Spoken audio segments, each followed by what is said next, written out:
नमस्कार दोस्तों, मैं हूं परी। मारवाड़ी रिपोर्टर में आपका स्वागत है। मेरे साथ अभी एक अंकल जी जुड़े जो 45 साल से समाज सेवा कर रहे हैं और इस सेवा कौन सी करें इनसे आज जानकारी लेते हैं। आइए। ठीक। सर नमस्कार। सर क्या नाम है आपका? दिनेश सिंह भदौरिया। दिनेश सिंह जी, आप ये कितने सालों से काम कर रहे हैं और इसका क्या आप समाज को क्या मैसेज देना चाहते हैं? नमस्कार। मैं पूरे भारतवर्ष सहित बीकानेर के लोगों से, खासतौर पर युवा युवतियों से आग्रह करना चाहूँगा।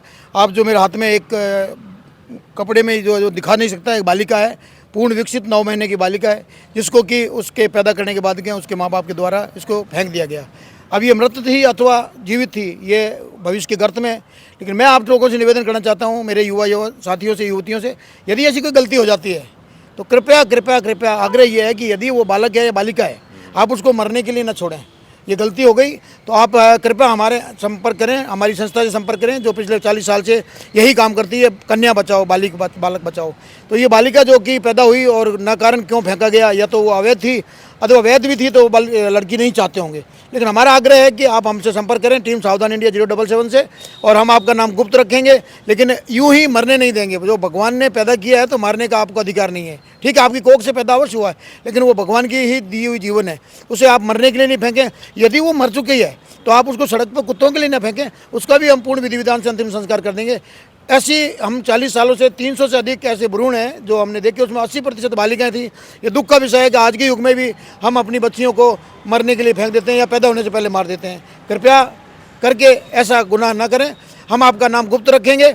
पूर्ण रूप से कानून में ये आज आदेश आ भी चुके हैं, ना आपको पुलिस परेशान करेगी। आप गुप्त रूप से हमें बता दें, हम उस बालक को, जीवन को, भविष्य को बनाने के लिए सरकार के साथ अनाथालय के माध्यम से उसका जीवन सफल बनाएंगे। लेकिन कृपया आप मारें नहीं, और ख़ासतौर पर बेटियों के लिए आप गंभीर हो। अगर पैदा हो गई तो उसको छोड़ दें, हमें दे दें, लेकिन मारें नहीं। आज के टाइम में देखा जाए तो लड़के ज़्यादा, लड़कियाँ कम हैं, तो उसके लिए क्या कहना चाहेंगे आप? वही मेरा एक बार पुनः आग्रह है कि जब बालिकाएं नहीं होंगी तो बहू कहाँ से लाओगे? आपने अपनी एक सुविधा अनुसार के बच्चे नहीं चाहते तो ये रेशो भी कम हो रहा है। राजस्थान का रेशो अभी देखा जाए तो घनत्व तो कम है, लड़के ज़्यादा है, लड़कियां ज़्यादा है। तो बहू कहाँ से लाएंगे और वंश कैसे चलाएंगे? इसको भी गौर करें। और मारने का अधिकार किसी को नहीं है। बालिका हो तो भी हमें आप सुपुर्द करें, और बालक है तो भी हमें सुपुर्द करें। तो सर आपके माइंड में ये कब से आया कि ये आपको ये सेवा देनी चाहिए, समाज सेवा, लेकिन ये मैं कैसे आया माइंड में? मैं जब 18-20 साल की उम्र में था तो मैं विवेकानंद की पुस्तकें पढ़ता था। तो उसमें विवेकानंद जी का स्पष्ट कहना है कि ज़िंदगी वही जो काम आए किसी के, वरना इसे जैसे गुजारोगे गुजर जाएगी। उसी दिन से हम इस क्षेत्र में कूद गए। स्काउट से सीखा, एनसीसी सीखा, उसके बाद में दिन प्रतिदिन ये कारवां चलता रहा। आज की तारीख में मैं 139 बार रक्तदान कर चुका हूँ। मेरी लंबी चौड़ी टीम है, पूरे हिंदुस्तान में काम करते हैं। 6000 लापता बालक बालिकाओं को ढूंढ करके उनके माता पिता तक पहुँचाने का काम किया। एनजीओ नहीं है, एक संस्था है जो जनता के सहयोग से, सरकार के सहयोग से चलती है, और ये कारवां सेवा का काम करती चली जा रही है। सर आप ये जो समाज सेवा करते हैं बहुत ही बढ़िया काम है, तो आपको इस कुछ लोगों से सुनने को नहीं मिलती नेगेटिविटी? जी, बहुत नेगेटिविटी रहती है। कुछ प्रशंसाएं सुनकर के नाराज़ हो जाते हैं और कुछ कहते हैं इसमें क्या मिलता है। तो हमें तो केवल आत्मसंतुष्टि मिलती है। इसीलिए हमने इसको एनजीओ बनाया नहीं, क्योंकि हम किसी की शिकायत नहीं कर रहे, क्योंकि एनजीओ में कहीं ना कहीं भ्रांतियां होती है या कई पूर्तियां, कमीशंस आदि आदि। इसलिए हमारी टीम है। हमें एक लावारिस लाश मिली, 4 दोस्तों को फ़ोन किया, किसी ने कुछ इंतजाम किया, किसी ने कुछ इंतजाम किया। जो काम 4000 में हो जाना था, अननेसेसरी हम 10,000 इकट्ठे क्यों करें? तो कई बार नेगेटिविटी ज़्यादा दौड़ती है, इसलिए दौड़ती है कि प्रचार हो रहा है। लेकिन हम कहते हैं कि हमें देख करके भी कोई और सेवा करना चाहता है तो करे, उस परवाह नहीं करते हम इसकी। कई बार प्राणघातक हमले भी हुए हैं, बड़े बड़े राज खोले उसमें भी, लेकिन हम दिन प्रतिदिन सेवा के रास्ते से डिगे नहीं, भागे नहीं, डरे नहीं, वो करते चले जा रहे हैं। सर सुनने में आया था कि आप सरकारी जॉब थी, तो आपने वो सरकारी जॉब भी छोड़ दी इस काम के लिए, ये क्या रीज़न था? जी हाँ, बिल्कुल सूचना आपके पास में सही आई है। मैं रेलवे में एमसीएम के पद पर बीकानेर रेलवे वर्कशॉप में था, जो एक मास्टर क्राफ्टमैन पद है। अच्छी सैलरी थी और रिटायरमेंट मेरा 25 में था। लेकिन 2017 में चूँकि समय नहीं दे पाता था, सरकारी काम कर लें या तो ड्यूटी कर लें, ये दुर्घटनाएँ कोई समय नहीं होता। रात के 4 बजे दुर्घटना हो गई, 6 बजे दुर्घटना हो गई, 7 बजे नौकरी जाना पड़ता था। तो उसमें जब समाज सेवा का बीड़ा उठा लिया तो भगवान की कृपा से उस पेंशन से काम चल जाता है, गुजारा चल जाता है। तो इसलिए वो सरकारी नौकरी, क्योंकि उसमें बाधा उत्पन्न ये हो रही थी कि या तो नौकरी कर लें, क्योंकि सेवा कभी भी आ सकती थी, और ड्यूटी टाइम में सेवा करेंगे तो एक आदमी 2 जगह स्थान पर सेवा नहीं कर सकता। इसलिए अपने सेवा के रास्ते को सफल बनाने के लिए नौकरी को इस्तीफा दे दिया। सर इसमें सर आपका पुलिस प्रशासन से क्या सहयोग रहता है? जी हाँ, बिल्कुल। जिस तरह से सेवा करते हैं, कभी कभी हमें पुलिस की व्यवस्थाओं का भी विरोध करना पड़ता है, तो पुलिस वाले भी नाराज़ हो जाते हैं। लेकिन जिस तरह के मैं काम कर रहा हूँ और जो बीकानेर की जनता मेरे को करा रही है, आप सभी करा रहे हैं, इलेक्ट्रॉनिक मीडिया, प्रिंट मीडिया, समाज सेवी, डॉक्टर, चिकित्सक और पुलिस, अच्छे लोग भी हैं, तो वो मेरे को प्रोत्साहित करते हैं।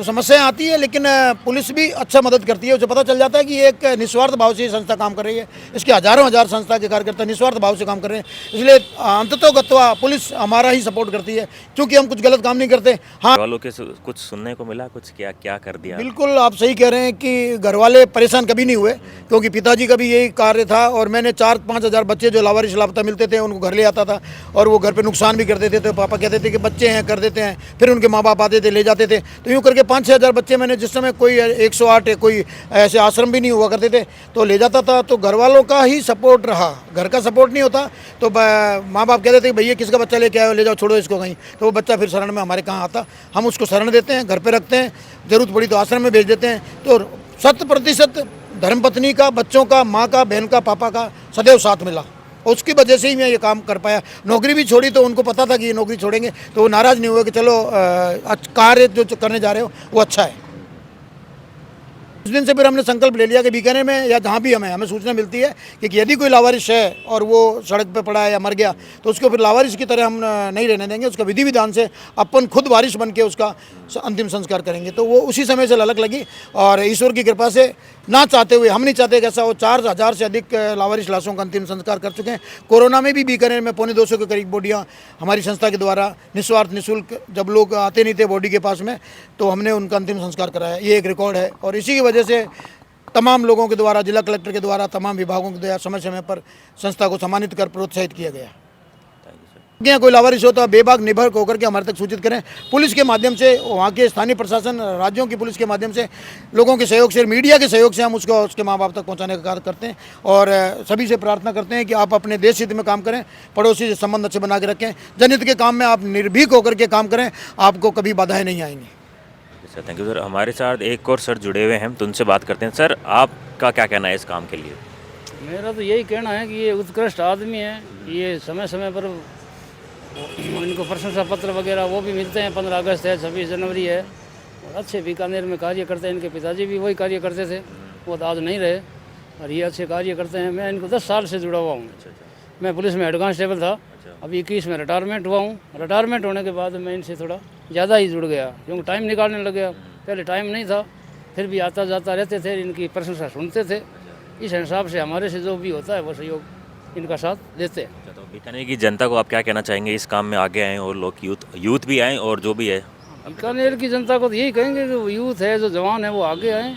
यूँ छुप छुप के अगर भ्रूण हत्या अगर करोगे आप, तो ये तो अच्छी बात नहीं है। जागरूक होना चाहिए, सामने आना चाहिए, गलती हो गई उसका सुधार भी है, और दंडनीय अपराध भी है, तो ऐसे काम तो नहीं करने चाहिए। युवा को साक्षर तौर पर अच्छा हिसाब से आगे कदम उठा करके संपर्क करना चाहिए कि भाई ये समस्या है, वो है, समस्या का समाधान ये करते हैं। छोटी मोटी इन्होंने बताई कि भाई सरकार की सहायता भी मिलती है, तो जिसमें मिलती है वो मिलती है, नहीं मिलती है तो ये 4 दोस्त आपस में, किसी को कह दिया तुम लकड़ी लिया, किसी को कह दिया घी लिया, यूँ करके दाग संस्कार करवा देते हैं। ये भावना तो इनमें है ही। नया शहर थाना पुलिस के माध्यम से मेरे को सूचना मिली कि इस तरह की एक बालिका जो है भ्रूण मिला है हमें, तो आप हमें सेवाएं प्रदान करें। तो मैंने कहा निश्चित तौर पे हम पोस्टमार्टम रूम आ रहे हैं। हम अपने साथी प्रेम सिंह जी के साथ में पीबीएम मोर्चरी पहुंचे, और पूर्ण रूप से उसका डॉक्टरी जो पोस्टमार्टम होते हैं वो करवा करके और पुलिस से सुपुर्दगी प्राप्त की, और अब हम इसको शमशान भूमि में विधि विधान से अंतिम संस्कार करने जा रहे हैं। और इसमें पुलिस ने ही उम्मीद रखती है हमसे, और हम उस पर पूरा खरा उतरने की कोशिश करते हैं, उसी करके अभी शमशान भूमि की ओर जा रहे हैं।